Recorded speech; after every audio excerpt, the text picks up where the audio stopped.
What's up, everybody? We are back for another preview. I'm Andrew Cooper. This is Coop's. This is Coop's Fantasy Football Fiasco, not Alarm Fantasy Football. What's going on? Solo show today. Thank you guys for joining us. Rex Timotheus, everybody in the chat. We're here. We're doing it. And for those that have not watched one of these before, Mile High Luke, what's up, dude? I know you have. What we're doing here is we're covering each division, right? One Friday at a time. And we're going through and we're looking at contracts, we're looking at rosters, we're looking at depth charts, we're looking at free agents, we're looking at salary cap, figuring out what's going to happen next so we can take advantage in our dynasty leagues, right? So for each team, I go through, comb through all that stuff, and I created kind of a color-coded chart. I've got articles on each team to give you an idea of what's going on. And to be honest, I thought, an hour would be a long time, but it's really not. It's only like 10, 15 minutes on each team. So let's get right into it. First team today, Detroit Lions, right? And here's how the chart works. Green players are players that I think are on the team, and I think their role is safe, right? So Jared Goff on the team, he's a starting quarterback. That's his role, right? Yellow players are on the team, but their role might not necessarily be safe, right? Say it's somebody that is the current wide receiver 3. They're on the team. Maybe next year they bring in somebody else, and now they're no longer the wide receiver 3, right? Red are guys that I think could be released, right? Either traded or released. And then the guys in white are free agents, whether that's restricted free agents, unrestricted free agents. We'll talk about it, right? So this first team, the Detroit Lions, honestly, in my opinion, on offense, is the most complete team on paper right now. No joke. I mean, the offensive line's great. Frank Ragnow's got the toe issue, inoperable, unfortunately, but he's probably going to play through it, is what he says, right? But beyond that, I mean, let's think about this team. They have Jared Goff as a starting quarterback, and they also have Hendon Hooker, who they drafted, right? He had a torn ACL, but he's beyond that. Now he's on a cheap rookie deal. Quarterback, they're all set for the short term, right? They do need to extend Goff at some point, but not for this year, right? At running back, we've got David Montgomery as the early down back, Jahmyr Gibbs as the pass down back. If anything, people want to see one of those guys gone for fantasy football. But for an NFL standpoint, you can't be much happier, right? Depth-wise at running back, they do have to do something, right? Craig Reynolds, he's a unrestricted free agent. Same with Donovan Knight. With Craig Reynolds, he also returned the kicks. So I could honestly see them just bringing back Craig Reynolds, have him do the same role, be the next guy up in both situations. He did get a goal line carry on 4th down in the playoffs. Not sure I want him doing that, but he returns kicks. He does all that. So I think that Craig Reynolds is probably going to be back in some capacity. The reality is he's an exclusive rights free agent. For those that don't know, the short and sweet for exclusive rights free agents, it basically means that they can be brought back for about $1 million and no other team can negotiate with them. That's all you really need to remember. It's just under $1 million as the contract. And there were some details on how you end up becoming an exclusive rights free agent. It's usually undrafted free agents that have like 3 years of service time. But again, what matters to us is that if they want to keep him, they can keep him for pretty much a minimum contract. So Craig Reynolds probably going to be back. And then you don't have to do too much else at the running back position, to be honest. So I think they're pretty set there. At wide receiver, that's where they have the one hole, in my opinion. And there's been some debate. I've actually been stirring the pot on this, right? I've been trying to see what people think, whether they're in or out on this notion. But to me, this team, if they go out and get a big split end, then they'll have maybe one of the most complete offenses of all time, but easily the most complete in the league, right? Because they have the quarterback, they have the 2 running backs, they have Amon-Ra St. Brown as the slot flanker. And what I mean by that is he plays slot in 3 wide receiver sets, stays on the field in 2 wide receiver sets, and goes on the outside, right? Kind of like Keenan Allen, Cooper Kupp, Chris Godwin. It's arguably the best role for fantasy football, the slot flanker combo. CeeDee Lamb is another guy who he actually plays a ton of slot and then goes to flanker for 2 wide. Garrett Wilson, like it is the ideal for fantasy production role, right?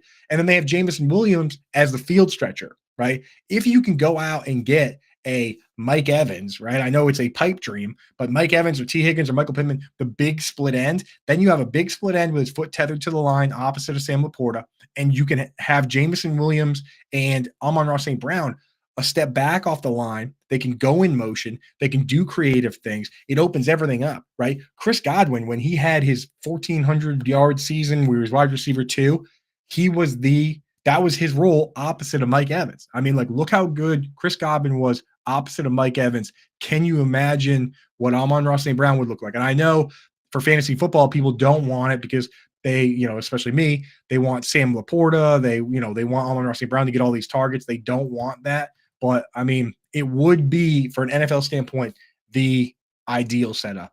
Shout out everybody in the chat. Ani Coop, I know you love Jared Goff. Great guy. He is a great guy outside the uniform. For those that don't know, we did a birthday montage for Ani Coop during COVID, and a friend of mine knew Jared Goff. We reached out, and dude, all we wanted was him to send like a quick 10-second video. And when he found out how big of a Rams fan Ani Coop was, like going all the way back, he not only sent us a video, but sent an autographed jersey, man. Like, Jared Goff, I will always root for that guy. He's the man. He is the dude. And I'm glad he followed Brad Holmes to the Lions and found a new home where he's crushing. So good for him, man. But yeah, let me know what you guys think. They could just bring back Josh Reynolds. They could bring back Donovan Peoples-Jones to be that big split end, but they need that role filled. And if they do it in the draft, if they do it in free agency, it could be like the spot. I mean, think about this. I mean, they have the 8th most cap space of any team, and they also have 4 picks in the first 3 rounds. So they could go out and get linebacker and corner and safety and whatever they need, and then still on offense just improve that one spot. I mean, it's not crazy to me. So something to think about. I mean, maybe not Mike Evans, he's going to be crazy expensive, but I've been thinking a lot about it. It's something that could be possible. At tight end, they have Sam Laporta, obviously super megastar, was the tight end 1 this year in fantasy football. He did only average about 52 yards a game. I'd like to see that go up. I'd like to see him get more targets, but he was a touchdown machine. So what are you going to do, man? Like, Sam Laporta is locked in. He's dialed in. And then after that, what they're going to have to do, they could honestly just bring Brock Wright back. He's a restricted free agent. The restricted free agent tender depends on where you were drafted, right? But anybody that wasn't drafted in like the first or second round, basically it means that you can keep them on a $2.8 million contract, and then another team could pay him more if they want, but no one's going to do that with Brock Wright. So it's reasonable for them to bring him back at the $2.8 million tender if they want, or it probably even more reasonable, give him like multi-year deal, 2-year deal at more like, $2 million average per year. You bring the guy back, right? James Mitchell's under contract as a blocking tight end. After that, like, let's say they let Brock Wright leave. And this is kind of a deep cut, but for Lions fans out there, you got Laporta. James Mitchell's a good blocking tight end, so they could have him. They have 2 other guys connected to the team. Shane Zylstra, they could bring back as an exclusive rights free agent, like we talked about, $1 million, right? He's kind of just a pure pass catcher. Or they have Anthony Firkser, who they brought in once Zylstra got hurt. Firkser, those of you may remember, in the playoffs was the one that caught that pass at the end of the game and went out of bounds like just short of the end zone, and kind of a rough play and a rough look for Anthony Firkser. I'm an Anthony Firkser fan, so that's kind of tough. But they only need one of those guys, so it's not like they're going to keep both of them, either Zylstra or Firkser, and they're good to go. So, I mean, honestly, that's it with the Lions. They're super complete team. I'm hyped for this squad. It would be best for fantasy football if they don't bring in a big split end, but they absolutely could. And I see Mile High Luke in the chat saying, what's the best way to support and get all this content? All my football subscriptions are done, and old Coop in the FA needs to get a little cashola. So, to be honest, Luke, this whole series is free right now. If you just go to fantasyalarm.com and click the NFL tab, you can get all these articles. There's about 20 of them up. I want to get every single team done before free agency opens. It will open on March 11th. If you want to support us monetarily, become a member at Fantasy Alarm. And I'm telling you, the content you get with that is wild, man. Like, you get all our football stuff, every sport, right? So you get all my football stuff, all my rankings, and I rank every single player every single week in all the formats: full PPR, half PPR, standard. I'm also in the Discord, and we have a special Discord channel only for members called Coop's Corner, where you can just ask me questions whenever and I'll answer them. I mean, I'm in there kind of hanging out anyway. It's, the football channels are, it's February, so it's not crazy in there right now, but they do get crazy. There you go. All pro package right there on the screen. If you scan that, go get set up. And here's the thing. You don't just get football. You get all the sports. For NASCAR, we have the three-time FSWA Writer of the Year, Matt Sells. For basketball right now, with Iggy and John and Pemba and James Grande, they are an absolute crazy heater. That show right now, the one they do, their daily show has 200 live viewers, 100 live viewers, and they're crushing with that stuff. I mean, baseball, it's Howard Bender and Jim Bowden, who is an actual GM. He was an actual GM in Major League Baseball, and Howard Bender. You're not going to get more plugged in guys than that, right? Like every sport across the board, right? We have Chris and everybody doing hockey. Our MMA guy, Mike, just crushes every single week. So I mean, enough of that. I don't want this to be a big ad, but Mile High Luke did ask there. Go get set up right now at fantasyalarm.com because we crush, man. And I'll tell you what, like we take it very seriously. And if you want direct access to my thoughts, you can just post your entire dynasty team, other dynasty teams, whatever, I'll answer it. That's what I do for our members. It's not a problem for me. Like I love talking football. So go get set up there. But that's it with the Lions. Kind of a team, in my opinion, that's ready to compete right now. But they could be one of the most complete teams of all time if they add one more guy. With Jameson Williams, that's huge, right? Because his opportunity to play opposite Amon-Ra St. Brown and play a full-time snap share depends heavily on whether they bring in another wide receiver. And if they don't, now it's a Jameson Williams season. But at the very least, he's got the speed and the ability to be a field stretcher and make people follow him when he goes in motion and watch the handoffs and all that. So love the Lions, exciting team. Next team here, even crazier, to be honest. We're going from one team that's loaded up to another team that's absolutely loaded. I mean, I'm a Patriots fan. I got all this Patriots stuff behind me right now.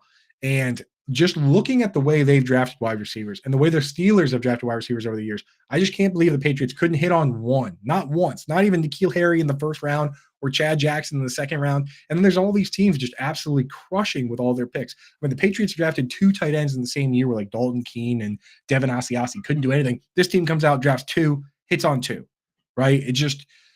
It boggles my mind, man. But let's go through this team. Honestly, this team, and I'd love to hear what you guys think in the chat.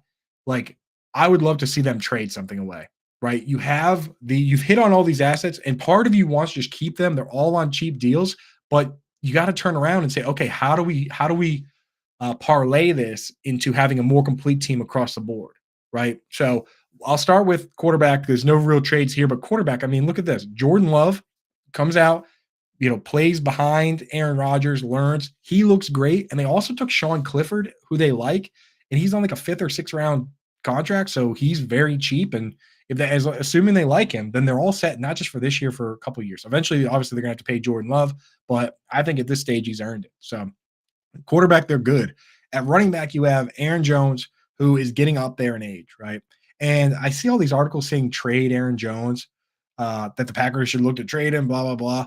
And the beat writers and those folks this type of year, I don't blame them. I'm writing an article on every single team, and I'm looking for angles and stuff. So everyone wants to comb through and say, how do we save money and how do we get rid of older guys and what should we do? But just think of it.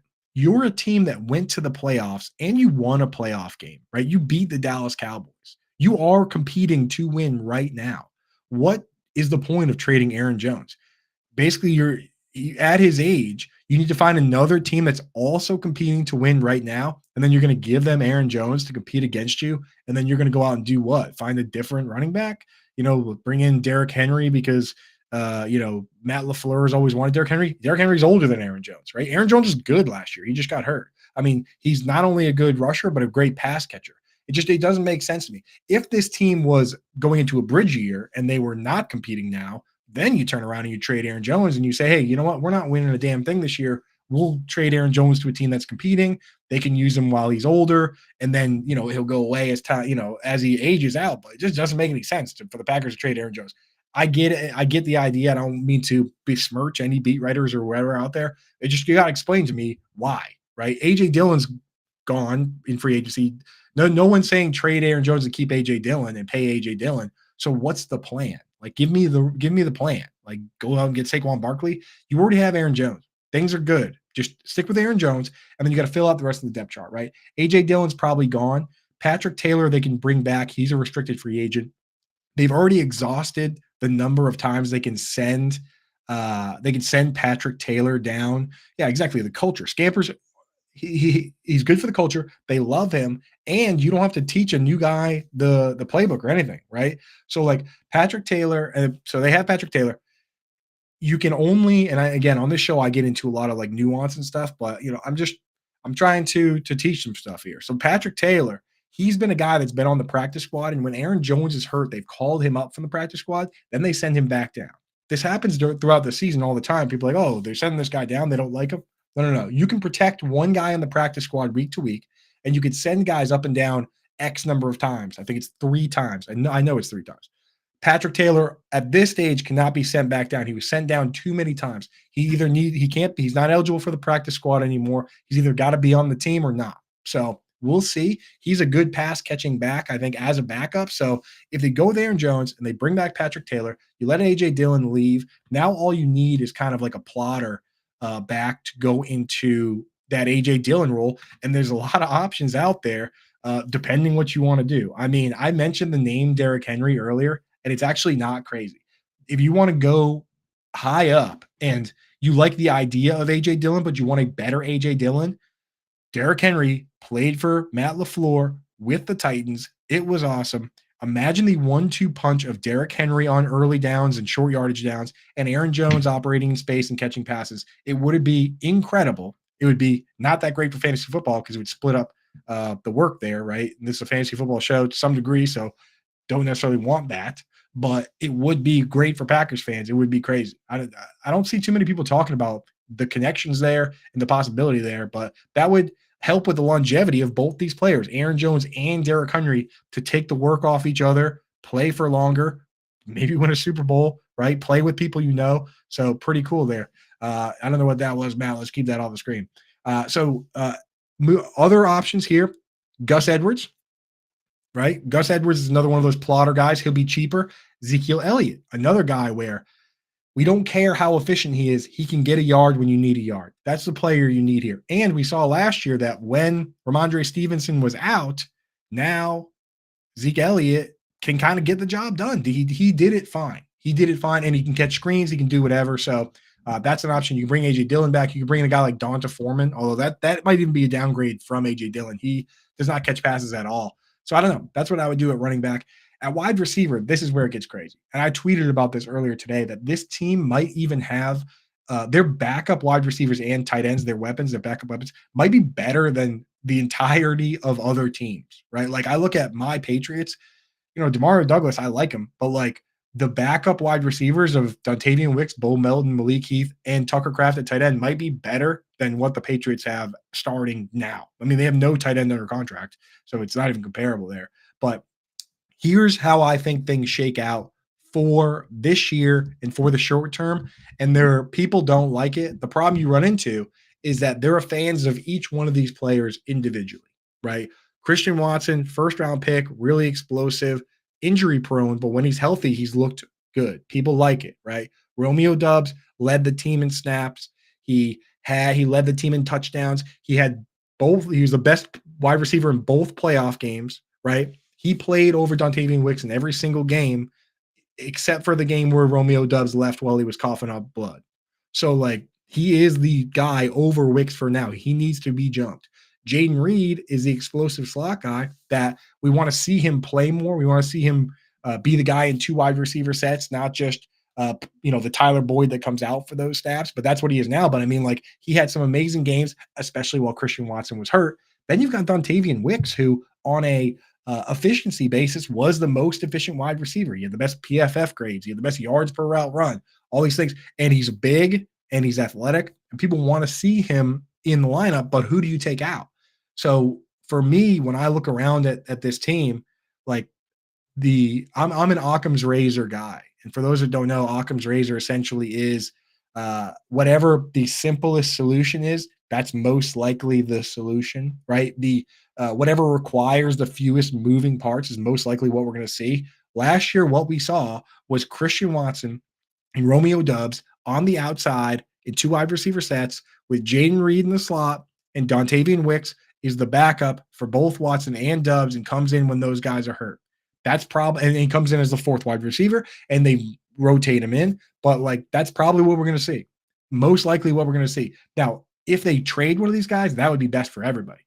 Teams could really, really use a Christian Watson or a Dontavian Wicks if you want to trade one, or a Romeo Dubs if you want to trade one of those three guys, and then the other guys can play more. That's where I think they can get value and spread the value out amongst this team, right? That's the beauty of hitting on all these wide receivers, is that technically, if you want, you can parlay that into hitting on a different position, right? You draft three good wide receivers, you trade one for a linebacker. That's just as good as drafting two wide receivers and a linebacker in a lot of cases. So they can do that if they want, but I mean, they're loaded, man. I like Bo Melton. Bo Melton is another guy. He shows up white on the chart here, but he's an exclusive rights free agent, meaning they can keep him for $1 million, and they will, because he looked really good. So he'll be back. Malik Heath will be back. Samari Torre, despite having an awesome name, probably, I mean, they could keep him too. He's at the end of the roster, though. So if they need that roster spot for anybody, he's probably the odd man out, but is what it is. I mean, you hit on all these guys. That's the way it goes. So it kind of stinks they have this log jam of wide receivers that we like them all. But in Dynasty, I think Watson and Dubs and Reed are probably guys you can potentially start this year, and you want to have Wick stash. And you even want to have Bo Melton stash if you have deep enough rosters. Malik Heath, he hasn't flashed the way the other guys have, but I mean, it's crazy. Now at tight end, this is where it gets interesting as well, because Luke Musgrave was drafted. Basically, they did the exact same thing that the Ravens did. The Ravens, a few years back, more than 5 years back, they went out and in the first round, they drafted a high risk, high reward athletic tight end in the first round of the draft. His name was Hayden Hurst, right? He had injury issues. He actually went to play baseball briefly. He was an incredible pitcher. He got the yips, right? And kind of flamed out on baseball with the Pirates. But he was incredible athlete. So he went back to school and was one of the best tight ends. And they said, okay, let's take a shot on this like high risk, crazy athletic tight end in the first round. And then they circled back in the third round and they took a safer type option. And his name was Mark Andrews, right? And we all know what happened with Mark Andrews. So they turned around after 2 years and they traded Hayden Hurst. This team did the same exact thing. Luke Musgrave was the high risk, high reward guy. Very athletic. He's legitimate, a like championship level skier. Now, obviously not anymore. I doubt they let him do like high level skiing. I'm sure he can ski a little bit, but probably not doing a lot of championship skiing now. But he was a crazy skier. And if the name Musgrave sounds familiar, it's because it is. His uncle Bill Musgrave is a coach. He has the NFL pedigree. His uncle played in the league as well. So it's like this combination of athleticism and pedigree and all that. But he was hurt so much that we had like no college tape. He didn't really do the combine because he was banged up. So we didn't have much on that front on Musgrave. So he was very risky, but they took him first. And then they circled back and they took the safe guy and Tucker Kraft. And what happened here? Luke Musgrave got hurt and Tucker Kraft played. But Luke Musgrave was good when he played, and Tucker Kraft was good when he filled in. So we don't know. Like Derek Brown from Fantasy Birds just commented on my tweet and said, "Why do you have the tight end 1 listed tight end 2?" Talking about Tucker Kraft. Kind of joking a little bit, but honestly, could be a very similar situation. In Dynasty, I'd just be happy to have both of them and just wait for the situation. They could keep players. They could keep them both and have Luke Musgrave as the pass catching tight end and Tucker Kraft as the inline tight end, but just think of how many wide receivers they have. How often are you going to run 2 tight end sets when you have 9 wide receivers that need to play? That's what makes this team so crazy. They can trade two or three pieces away and still have a ton of guys. And that's a great point in the chat, Dustin, that they did it again with Charlie Kohler and Isaiah Likely. And I love Isaiah Likely and I like Charlie Kohler too. Like, I just wish that it worked more like Dynasty, where in Dynasty, you don't mind helping your opponents if you help yourself. And if guys are on your bench in Dynasty, they score 0 points for you. In the NFL, you can rotate, right? So it's not as drastic as it is in your fantasy football league, where, of course, you trade guys off the bench because they're getting you 0 points. Where in this case, Dontavian Wicks, as the wide receiver 4, played a bunch because guys got hurt. And he can rotate in. And Tucker Kraft played a bunch because, guys got hurt. So this team might just keep everybody and rotate everybody, in which case it's good for Aaron Jones and terrible for all of us in fantasy land. Or maybe they do make a trade and make things happen. And again, we don't really have to talk about like Tyler Davis or anybody too far down the depth chart, because the top of the depth chart is so loaded that, I don't even have Ben Sims on this chart. Ben Sims technically, under contract, but who cares, right? So it just more aesthetically pleasing to have it this way. So that's where it's at, man. And I'll tell you what, that's what makes Dynasty so much better at times than redraft leagues. Because in redraft, you have to ignore talent to some degree and think about what these teams are going to do, right? It goes back to the Occam's razor point where it's like last year, Christian Watson was the number one wide receiver and starting wide receiver. And when he played, he led the team in targets, right? And Romeo Dubs led the team in snaps, and he played opposite Christian Watson in every single game. So those would be the two guys. They earned it in practice, right? And that's the way your mind has to think in redraft leagues, where you say what's most likely to happen in 2024, and we don't care about the future. In Dynasty, we can actually boil it down to the talent we believe in. And we can look at Jaden Reed and say, okay, the same thing we were just saying about like Keenan Allen and Chris Godwin. We can say, okay, I love Chris Godwin. I'm going to hold on to him for 2 years while he's behind Mike Evans and Deshaun Jackson. And when he breaks out in the third year, then I'll profit. In Dynasty, you can do that. Like with Jaden Reed, you can sit there and say, okay, I'll take what I can get right now, but I believe that in 2 years, when all these guys need to get paid, he's going to be the guy they keep, and his role is going to expand, and that's when he's going to go crazy. And me, for believing in him, I will get that payoff. You can do that in Dynasty. Dontavian Wicks, you can go out and probably, if you're league sharp, he's already rostered, but like that's a guy where this year in redraft, it could be rough, but in Dynasty, you can go out and get him. So for me, I play a ton of Dynasty. If you want to play Dynasty, go over to myffpc.com right now. Use promo code Coop. Matt, it didn't even have to ask. You already got the QR code ready to rock and roll right here. Hit that QR code, use promo code Coop. They'll give you $25 when you deposit 35 or more. You don't have to go out and find a group of friends to play Dynasty with, right? You don't have to like hunt down them for dues or like set all these rules that like, punish your friends if they're not paying attention or, have to replace guys in the leagues.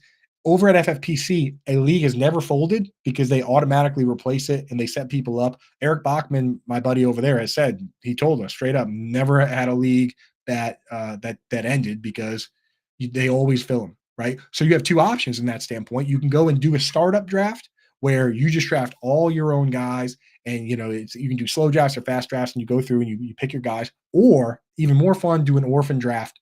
Not an orphan draft, but you pick up an orphan team, a team that somebody else abandoned, and then that's even more fun for doing these things because like you get to go through the roster and say, okay, I like this guy, I'm going to keep him, and then you say, oh, I don't like these guys. Now I get to trade them because somebody out there is going to like them. So you get kind of carte blanche to do all these crazy trades and permission to do all this stuff. If you do a startup draft, I'm telling you, you think you're going to do all these trades, but when you pick the players, you kind of fall in love with them and they're like your babies. It's tough. I'm telling you, it happens to me all the time. It's so tough for me to trade the guys that I like. But when I pick up a orphan team like I did in the Series XM League, I don't care. I have no allegiance to these guys. Just like in the NFL, when you come in and you're a new GM, you just, trading guys left and right, setting up your system, getting your guys. That's a lot of fun. You can do both over there. And unlike setting up a league with your buddies, if you use promo code Coop, you get $25 when you deposit 35 or more.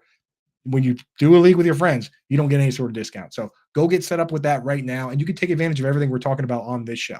If you're hanging out watching this show, either live with Charlie and Dustin and Scamp and Luke and Audie Coop and everybody, great. If you're watching it on YouTube after, great. But if you're watching it at all on February 23rd, then you're plugged in. You know what I mean? Go out and use the knowledge and stuff to your advantage with a dynasty league, right? Like go and get set up. Do a Devy league if you're crazy. I don't get – that's where you draft like college players and stuff. I don't get that deep with the campus to Canton and all that. I like looking at them and kind of prepping for the draft, but no. I just do the dynasty stuff, and that's what we're doing today. We're going through and we're getting ready for free agency. We're getting ready for dynasty, getting ready for the draft. So free agency coming up March 11th. That's the date. Next team here, the Chicago Bears weapons here. And again, the very first top of the chart, we got to talk about quarterback, man. And in your dynasty leagues, don't sell Justin Fields for cheap yet or get rid of him yet, because the reality is he gets one more chance. And what I mean by that is a team is going to trade for him. They're going to essentially make him the starter. He's going to get a shot right away. He's not even going to go like Mitch Trubisky had to wait on the Bills for 1 year before he got another shot with the Steelers. That's not going to happen with Fields. Most likely, he's most likely going to get a shot right away. And the reality is it's not just Justin Fields versus Caleb Williams. It's Justin Fields versus Caleb Williams and 4 years of team control. 5 years, honestly, if you count the fifth-year option that you can pick up when you draft a guy in the first round. So that control and that money is more valuable. I mean, like it was when it was Tom Brady versus Drew Bledsoe. It wasn't Tom Brady versus Drew Bledsoe. It was Tom Brady and $100 million against Drew Bledsoe. That made the decision a lot easier, didn't it? So that's the situation. And yes, Dustin, I see you in the chat. The combine is first, starts on February 26th, but the interesting stuff happens. Dustin, give me some dates. February 28th. It's over the weekend where the wide receivers and running backs and tight ends do all that stuff. Next week, I'm going to have Dustin on at noon on Wednesday. We're going 1 hour earlier than typical because we have the FSWA award show from 1 to 3. Dustin's going to come on and tell us everything that we need to look for the combine. So that's a little plug there from Dustin. Hit us with the dates in the chat there, Dustin, that we're looking for wide receivers, running backs, and tight ends. But yeah, Dustin goes to the combine, boots on the ground. It's going to be so good to have him on Wednesday to talk to us about what we're actually looking for, because it just makes it so much easier, man. And like I've been looking around at stuff, but I want to hear what Dustin says, because I want to know, okay, some guy steps up to run the 40. How much do I care? What do I need him to run? Right. Dustin's going to have a lot of that information for us, which is great. But anyway, so yeah, Caleb Williams coming in. Justin Fields probably going to get traded. I don't want to, here's how you got to approach Justin Fields for Dynasty. If you like Justin Fields, you want to just have him go to the best possible team. If you like the weapons on a team, you don't want them to bring in Justin Fields. Like if you're a fan of Drake London and Kyle Pitts and Bijan Robinson, you don't want them to bring in Justin Fields, because mobile quarterbacks historically, they kind of sap the offense a little bit. They take rushing touchdowns themselves. They don't dump it down to tight ends and fullbacks as much. They generally don't throw as much. Like Justin Fields never throwing for more than like 2,500 yards. You want a pocket passer. You want Kirk Cousins, a guy that throws for 4,000 yards every single year. You want Russell Wilson at this stage, right? Like even some of the lesser pocket passers, like I don't know, even a Ryan Tannehill, maybe that might be stretching it, but definitely like a Baker Mayfield or a Gardner Minshew. Those guys are better for the weapons, right? So you don't want, if you're a Drake London guy, you don't want Justin Fields. I mean, unless Justin Fields is just going to turn into all of a sudden Jalen Hurts or Josh Allen, where he runs, but he also throws for 4,000 yards, then I guess. But I mean, like that's a pretty tall order. If that's the kind of guy we thought this guy was, then the Bears wouldn't be trading him and drafting another quarterback. They wouldn't have come in, they wouldn't have done so poorly. So I don't know. Tyson Bagent, I mean, it was fun to see the secret Bagent man play a little bit. And, Bears Reddit sure got worked up a little bit on, maybe he's the guy, blah, blah, blah. But now he gets put in a tough spot where they're going to draft a QB at 1. Fields is going to get traded, and Nathan Peterman's obviously not going to be on the team. So they're just going to say, okay, Bagent, you're now the backup for this guy. So he kind of gets stuck, right? You'd almost rather be the guy they trade away and the other guy gets kept, but he just doesn't have that value. So there you go. So there, Dustin's got the schedule right there. Friday, our wide receivers, running back, quarterback press conference with tight ends working out. Saturday, QB, wide receiver. Yeah. So this weekend, man, that's next weekend. Next weekend, that's going to be good. Next weekend is the combine, and then March 11th is the legal tampering period, which is when everything gets announced. That's on Monday. So that's going to be a couple weeks from now. So we still got time to cover every division here. We're going to do that. Khalil Herbert, Roshan Johnson, those are the backs here. And here's how I'm looking at it. I mean, Khalil Herbert's kind of in a difficult spot because Roshan showed enough that it's going to be split at the very least, or Roshan is going to take over. Khalil Herbert is not going to be able to just kind of stuff Roshan back in the bottle at this stage, if that makes any sense. So for him, he's got the kind of lowest ceiling, but at least he's an unrestricted free agent next year. I'm trying to illustrate the where I'm going with this, in that Herbert has low upside now, but he can escape next year if this team brings in a running back this year. If they draft somebody or sign somebody, if they go out, like let's say for instance they draft Saquon Barkley, or sign Saquon Barkley, both Khalil Herbert and Roshan Johnson are in big trouble, right? But at least Khalil Herbert is a free agent next year and can leave. Roshan has 3 more years under contract, so he's buried for forever.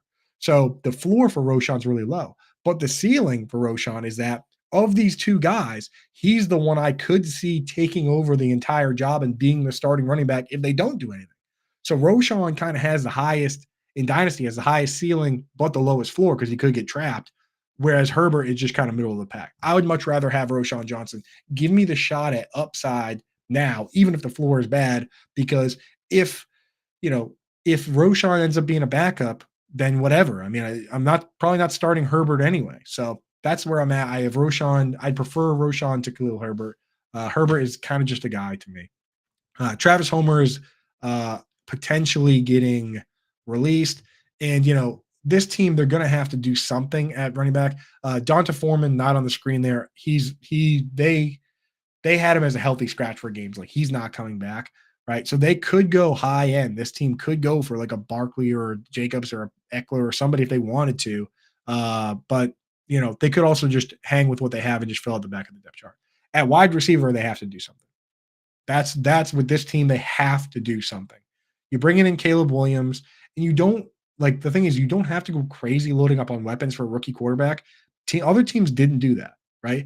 Look at who Jared Goff as a rookie was throwing to, like Kenny Britt and Tavon Austin. Josh Allen was throwing to Robert Foster and nobody. Trevor Lawrence was throwing to like Marvin Jones and Keelan Cole.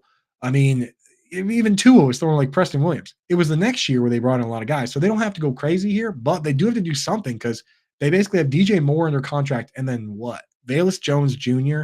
Yikes. Tyler Scott. Yeah. I mean, he's like at best a slot guy. I mean, I got to say, Bears fans don't like to hear it, but Ryan Poles, the GM for this team, gets so much credit for a lot of stuff that is not really, in my opinion, incredible. So let's look at what he gets big credit for. He gets credit for the trade where they traded away the first pick and the Panthers took Bryce Young. And then, the Panthers obviously face planted. So now the Bears get the first overall pick, right? It's not the reality is it's not that hard to trade away the first overall pick. It's the most coveted asset there is out there. You can sit back and just say, hey, who wants the first pick? And 31 teams will say, well, what's the price? And then they put together their best offer and you select the best offer, right? Like he didn't even do what would have been the ideal outcome, which is he stuck with Matt Eberflus and he stuck with Justin Fields. If they had just drafted CJ Stroud at 101, that would have been the ideal outcome, right? That would have been the smart move, but they didn't do that. And they backdoored their way into having the first pick again because the Panthers were terrible, like unbelievably terrible. So that move, I mean, like you get some credit for sure, but like what happens next is everything. The other move was the Montez Sweat trade, right? And basically they traded a second round pick for Montez Sweat and people dogged him for it because they were like, oh, you should have traded for Chase Young, right? But here's the reality is Chase Young went for a third round pick. Anyone could have had Chase Young for a third round pick, or anyone could have had Chase Young for a second round pick because he went for a third. So he didn't really do anything special there, right? And when you look around, there were other teams that were offering a second round pick for Montez Sweat, right? The Falcons offered their second round pick for Montez Sweat, but the Bears got Montez Sweat because the Falcons had won 4 games and the Bears had won 2. The only reason the only reason Montez Sweat is a Bear and not a Falcon is because the Bears were terrible. That's all, right? That's the only difference. So giving him all this credit for that is, in my opinion, kind of overdoing it here. Now, when you look at just the wide receiver position, there's a lot of mistakes that he made that were brutal. He traded what amounted to a back-end first-round pick for Chase Claypool, who's not even on the team. He drafted Velus Jones Jr. in the third round against the advice of virtually everybody. And this was an older prospect that was supposed to be polished, and he has done nothing. So now not only is he not doing anything, but he's also 27 years old already. Like, it's crazy. He drafted Tyler Scott, who did basically nothing. He let Allen Robinson leave in free agency, which was a good move, but they were going to get a 4th or 5th round compensatory pick back, and he canceled that pick by signing Byron Pringle. Right? So, like, there was a lot of moves along the way where I look at what Ryan Poles has done, and everyone's like, oh, you're a genius, dude. He traded away the pick, Montez Sweat. Like, it's like that stuff to me is actually not that hard. And the stuff that is hard, the stuff that And especially with the Allen Robinson compensatory pick, where if you had just done nothing, you would have been better off. Like that stuff is more glaring to me. And at the end of the day, the more of those little tedious correct moves you do, the better your organization is going to be in the long run. So Ryan Poles, to me, obviously he can bail himself out by drafting Caleb Williams, and Caleb Williams is awesome, and then it's all sunshine and rainbows. But I just feel like he's made more mistakes than he has done positive things for this team, in my opinion. And Bears fans, if you disagree, let me know all the amazing, exciting things that Ryan Poles has done, and maybe I'll change my tune.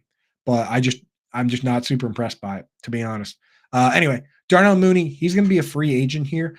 I've been looking around the timeline, and it's interesting. A lot of people are coming out and they're saying Tony Pollard, by week 11, he recovered from his broken leg, and he broke his leg by having a high ankle sprain that twisted so hard that he broke his leg. That's what happened with Tony Pollard, and they say that he didn't look right till week 11. Well, guess what? Darnell Mooney suffered the same exact injury as Tony Pollard, had the same exact tightrope surgery in the offseason, and he didn't look right either for the whole year. But nobody's coming out and saying, oh, Darnell Mooney is going to be just fine.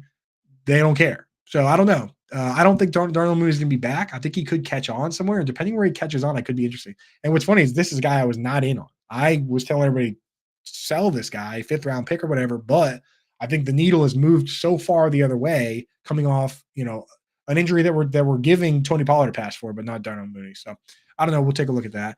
Equanimeous St. Brown, I don't think he's ever going to be what his brother is, or even probably a starting caliber guy. Trent Taylor is, a slot type player. I mean, like that's what I mean. They have a lot of work to do. Is that, like, I look around, if they just bring back everybody they had, then that's bad.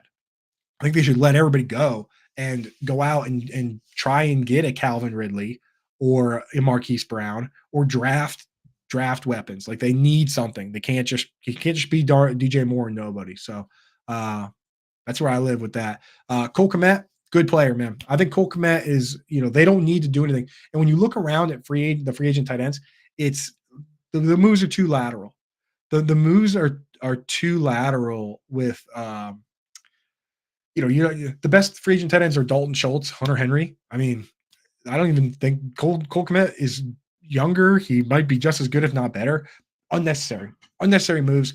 What they got to do is they got to go out and they need to get a backup blocking tight end, and they need to get somebody that can kind of catch passes, right? So I'm thinking, like, Mercedes Lewis, he could come back, but he's 40 years old. One of the best blocking tight ends of all time, but 40 years old. I mean, come on. Robert Tonyan as the passing guy. If Kmet gets hurt, then you just have the blocking tight end and the passing tight end, the backups kind of mix and match. So they could go out and get like a, Jeff Swaim, Drew Sample as the blocking guys, Michael Pruitt, Johnny Munt.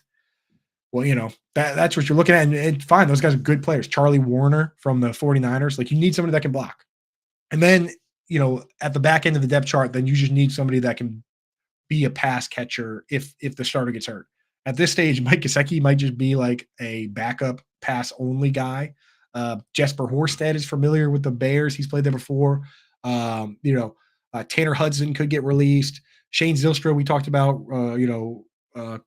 exclusive rights free agent. He might not be back. Ross Dwelly. That's the kind of deep cut names we're talking about here. But I love talking tight ends, so I'll talk all day. If you want me to talk about Shane Zylstra and why I like Shane Zylstra, I'll talk about it. So, but that's probably it for the Bears, to be honest. So yeah, let's get to the last team. Before that, I just want to mention, because like our sponsors at FFPC, they've been so good to us. We play our dynasty leagues over there. We play the playoff challenge over there. For people out there, I know some people just, as Fantasy Alarm members and fans, they just check out the show. They don't play dynasty. They don't do all those things. They do have another option. If you're set up at ffpc.com, use promo code Coop. They'll give you $25 when you deposit 35 or more. You can also play best ball over there this time of year. I don't like doing redraft leagues right now, where you're drafting a real team with waivers and trades. It's way too early for that, right? A dynasty team, a lot of times, is a lot of work, right? Like, I love doing it, and I talk about it every single day, so I don't mind doing all that, but there's a lot that goes into it. And then mock drafts are meaningless-ish to some degree. They give us information, but you can't win money on a mock draft. You can't play it out throughout the season. That's where best ball comes in. You draft your team, you draft all the players, and then you don't have to set the lineups. There's no trades. The formula automatically sets the best players each week, and FFPC has gotten in the game. They have tournaments running right now where you can win upwards of $25,000, as it says on the screen. So again, if you're getting set up with FFPC anyway, you're depositing money and you're getting the $25 when you use promo code Coop and deposit 35 or more.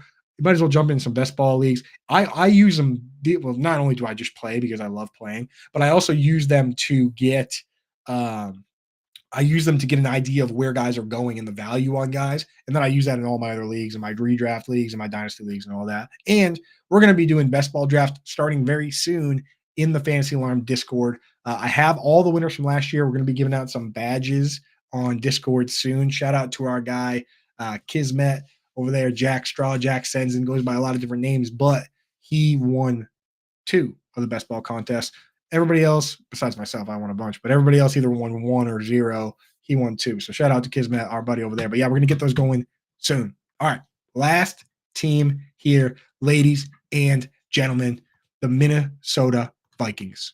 Last squad here. And this team, for the first time, I actually managed to put all four things on here. I was cutting out names like Shane Zoster or whatever, but these guys got kind of small names besides the presidential Alexander Madison. So I was able to sneak them all in there. I don't know if I like it. I don't know if I'm going to do that anymore. We didn't really need to have Nick Muse on the screen, did we? But is what it is. This is what it looks like. And this team has the biggest decision of any team in free agency, no doubt. And that's Kirk Cousins. Kirk Cousins, if he were to hit free agency, would be the most valuable free agent, no question. Like, is he the best quarterback in the league? No. But quarterbacks are so much more valuable than every other position that Kirk Cousins, as the best potential free agent quarterback, would be the most impactful piece. And there would be a bidding war for him like crazy among teams like the Falcons and all these other teams if they don't bring him back. The latest rumors are that he wants to be back. They want him back. The disagreement is over guaranteed money. He just signed a 1-year deal to come back that was fully guaranteed this past season. Now he's coming off a torn Achilles at age 35, and it's tough to give that guy guaranteed money, man. It's hard because what happens if he doesn't come back and he's not playing well, he's not ready to go, everything is messed up. And I'm talking like if you were to give him not guaranteed money and you were to get to August and he's not ready to go, now you can salvage your season somehow. But if you give him the guaranteed money, you're dead. So I'm not sure he can get guaranteed money. And that's the thing is that teams are so quarterback hungry and desperate that if you let him hit free agency, somebody else will give him guaranteed money for sure. No doubt about it. No doubt about it. Teams are desperate, man. They're desperate. So I think they got to figure it out. They got to give Kirk his money. Kirk needs to show that he's healthy enough to be ready to go. I think he will be back personally if I had to bet on it, but I'm telling you, this is the big one, man. This is the shoe that they cannot let him get to free agency on March 11th, right? Because you look at that depth chart, there's not a starting quarterback there. Nick Mullins, no. Josh Dobbs, I think it was worth a try. And I like Joshua Dobbs briefly over with the Cardinals, but you know what I mean? I thought he deserved to get more of a shot with the Vikings, but didn't pan out, right? Jaron Hall was a guy you take in I think he's a 5th round pick. You took a stab to see if you could catch lightning in a bottle. The thing about lightning in a bottle is that you can see the lightning right away virtually every time, right? Like you can see the lightning fairly quickly when they get a shot. Tom Brady got a shot, looked awesome. Brock Purdy got a shot, looked awesome. Jaron Hall got a shot, didn't look awesome. There was no lightning there. So I don't know. Maybe he needs time to develop and it'll be a long burn. But usually what happens with anybody drafted outside the top 2 rounds at quarterback, 1st or 2nd round, is you get one shot. And if you don't crush, then you're done. We saw it with Desmond Ridder. Saw it with Davis Mills. We saw it with Sam Howell. Done. Right? Like, so that's it. And Jaron Hall I think he already had his shot. So if it's not Kirk Cousins, now they're in the, I don't know, would the Bears trade them Justin Fields? I don't, that's dangerous for your fan base. If Justin Fields goes to a team in the division, he's awesome. It's hard to come back from that kind of business, So I don't know. Russell Wilson's probably going to want money too. So I think they got to keep him. They got to find a way. It's the best thing for Justin Fields and Jordan Addison and everybody too. At running back, this is kind of like the Bears situation where if one of these guys wins the job, then that would be good for them, right? Ty Chandler has the best chance of doing it. And Coach Kevin O'Connell last year, when Alexander Madison got hurt and Ty Chandler played, as Madison was preparing to come back, he said Ty Chandler has earned his way to be a bigger part of this offense. To me, that was the changing of the guard, where now it's at least 50-50 between Ty Chandler and Alexander Madison. And it's very difficult for Alexander Madison to come back from that and take over the job again. Same with Khalil Herbert. So Ty Chandler, we now like better. If he's the guy, then he's the guy, right? But if they bring in another running back off the street, then now Ty Chandler on his like long-term deal is stuck. Whereas Alexander Madison can at least get out. But again, we prefer Ty Chandler. You just got to hope that your guy wins the job. The problem is there's no good tight ends. There's like two good tight ends in free agency. There's like, you know, if Mike Evans and T. Higgins and Pittman all get tagged, then there's not great wide receivers. There's a ton of running backs. And there might be even more. Like Derrick Henry is getting released, obviously. Nick Chubb could be released. There's a bunch of guys. People are saying Joe Mixon will be released. I don't think he will, but that's for another day. Like there's already a ton of free agent options at running back, and then more might be getting added to it. Plus, you got the draft coming up. Like it's just a very dangerous time to be a mediocre running back because of how inexpensive guys are going to be, because you got Saquon Jacobs at the top. Then you got another level that's like Tony Pollard, who still, has got some tread on the tires. Then you've got Austin Eckler and Derrick Henry that are older, but they can play at a high level. And then, there's guys peppered throughout there that could compete for this job too. So it's a very dangerous world to live in. But anyway, they're down the depth chart. Cam Akers unfortunately tore his Achilles tendon again. I mean, if he I root for those guys every single time. If he can come back from that, awesome. Like you got to root for those guys to come back and play ball again. But it's tough. It's tough with those injuries. And then Keenan Nwangwu is a guy that I like, very explosive. He's a good kick returner, all pro caliber kick returner, has run back multiple kicks for touchdowns. So he'll be on the team in that capacity, in my opinion. I would like to see him get more shots. I'd like to see them, when you have a guy that's just taking kicks back for touchdowns, like Cordell Patterson was doing for a long time, another team came and said, hey, this guy can kind of make plays. Like, let's put him at running back and see if he can make plays. With Keenan Nwangwu, if he's just going to run back kicks all the time, at a certain point, don't you just say, hey, you know what, let's just give this guy the ball every once in a while and see if he can just score a 70-yard touchdown, because he can do it on these kicks. I know it's a different skill, but I don't know. In my mind, I think those guys deserve a little bit. It's like if they're doing it at that level. That's what David Johnson as a rookie, started running back kicks, Alvin Kamara, and then they said, oh, wait a second, like let's, this guy can score touchdowns, like long touchdowns. Let's see what's going on. But I don't know. That's just me. I like Ty Chandler. I like Keenan Nwangwu. Alexander Madison, whatever. Wide receiver Justin Jefferson is he's under contract for this year. He's going to set the market. Him and Jamar Chase, when they get paid, will be the two highest paid wide receivers in the league. They should probably get matching contracts. Like whatever one gets, the other should get, and they should be happy. But that's going to happen. Jordan Addison, awesome. Jordan Addison is a buy right now, and I'll tell you why. Because we talk about flipping. When it flips, where a guy goes from being a part-time player to a full-time player, Jordan Addison, the flippening has already happened for him. Last year, when the season started, it was Justin Jefferson and KJ Osborn playing the full snaps with Jordan Addison as a part-time guy. Justin Jefferson got hurt, and then Addison and Osborn both played full-time snaps. And then when Jefferson came back, Osborn was playing the part-time snaps, just like he was back when it was Jefferson and Thielen and Osborn. That was the moment that Jordan Addison overtook KJ Osborn, and the window to buy him is probably closed. But if it is not closed and you can still get him, I would get him, right? Because I think he's a very good player. I think him and Justin Jefferson are going to be the top two targets on that team for a long time, or it's going to be highly consolidated with TJ Hawkinson.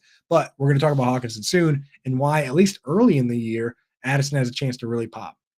On the rest of this depth chart, Brandon Powell, if they want to bring him back, he kind of filled in when Jefferson was hurt, whatever. Jalen Naylor is a guy they really like. He's like explosive, fun. He just kind of got banged up, so he'll be back. Lucky Jackson is a person who I needed to look up. I had never heard of this fellow before, which, that happens, right? I mean, like, when you're talking about some deep guys, I swear most times I've heard the names at least once. I was like, who is that? He got called up from the practice squad at the very end of the season with the injuries and stuff going on to do essentially just special teams. So shout out Lucky Jackson, a player I had never heard of. If you guys in the chat had heard of Lucky Jackson, that's pretty cool because that's a pretty deep cut. Him and Malik Knowles are going to be kind of fighting for the back end roster spots on this team, primarily as special teams. When I say special teams, I don't mean like returning kicks and punts. I mean like chasing down guys and trying to make tackles on those type plays. So don't worry about those players. TJ Hawkinson, obviously tight end 1, 26 years old, superstar. And I think he's fine for fantasy with when Justin Jefferson was healthy early in the year. He led all tight ends in targets, so not a big deal. But tore his Achilles. Tore his ACL, not Achilles, which it's honestly better to tear an ACL than an Achilles. It's easier to recover from an ACL for sure. The Achilles is actually becoming a little easier, but it's still a very tough one. And then obviously the toughest one is the patellar tendon. That's what Gerard Mayo suffered and why he had to retire so early and become the coach of the Patriots. Like Cadillac Williams and David Boston and Victor Cruz. Those guys, when they suffered that patellar tendon, did not come back. The only guys I really remember coming back and playing at a decent level, Jimmy Graham somehow came back from a patellar tendon, which is nuts. He suffered that with the Seahawks. And Jim Leonard was a defensive back that he came back, but he never returned punts again. He played for like the Bengals and the Jets. But enough about that. So TJ Hawkinson should be fine. For the short term, they'll have Josh Oliver. Oddly enough, Josh Oliver, I thought he would step into that pass catching role, but he didn't. He just kept his inline blocking role, and Johnny Munt started running routes, which Johnny Munt has always been a blocking tight end himself, going back to his time with the Rams. So that was very strange to me. But I think they just need to supplement the pass catching early on in the season, and it's the same list of names I mentioned from the Bears. If Anthony Ferkser or like Tanner Hudson don't get picked up again. Tanner Hudson's a restricted free agent. Guys like that, you just need somebody that can help out in the pass game. At fullback day, I was surprised. Kevin O'Connell usually uses 3 wide receiver sets, but he actually used CJ Ham a decent amount. Like when he was with the Bears, with the Rams, there was no fullback, 0 fullback. But with this team, he kind of just adapted to what he had. CJ Ham's a good player, plays a little bit. They could move on from the fullback and go 3 wide receiver sets like I thought they would, or maybe they just stick with what they're doing and mix and match and do whatever. I don't know. CJ Ham, if he does get released, maybe a team like the Texans that runs a lot of fullback would want to see if he's maybe better than Andrew Beck. I don't know. Maybe the Patriots will go back to using fullback, the Raiders. Man, we're an hour into the show. We're speculating on CJ Ham situations. Let's get out of here. Thank you guys for tuning in to yet another solo psychotic breakdown of a division, NFC North. At some point, I'm either going to do an extra bonus show or I'm going to do 2 divisions in one show, which would be absurd, but entirely possible that it could happen. So that's it for us. That's the NFC North. Thank you guys for hanging out in the chat. Next Wednesday, we got Dustin on to talk Combine. And the following Friday, we're going to do the AFC North, right? So stay tuned with us. All the articles are up over at Fantasy Alarm. Go get that All-Pro membership. When you do get your All-Pro membership, make sure you immediately pop into Coop's Corner on the Discord and DM me on Twitter at Coop Fiasco. If you don't know how to get set up, we'll get you all set up. Pop into Coop's Corner, say what up. Make sure, we know you're in there, you're hanging out, and get that all going. Also, myffpc.com. Use promo code Coop. They'll give you $25 when you deposit 30 or more. But that's it. Thank you guys for hanging out. Thank you, Matt Deutsch behind the glass. Let's go. We're getting through the offseason here. No offseason for us. Coming up soon, Combine, free agency, draft, and then we're back, baby. All right? That's it for us. Take care.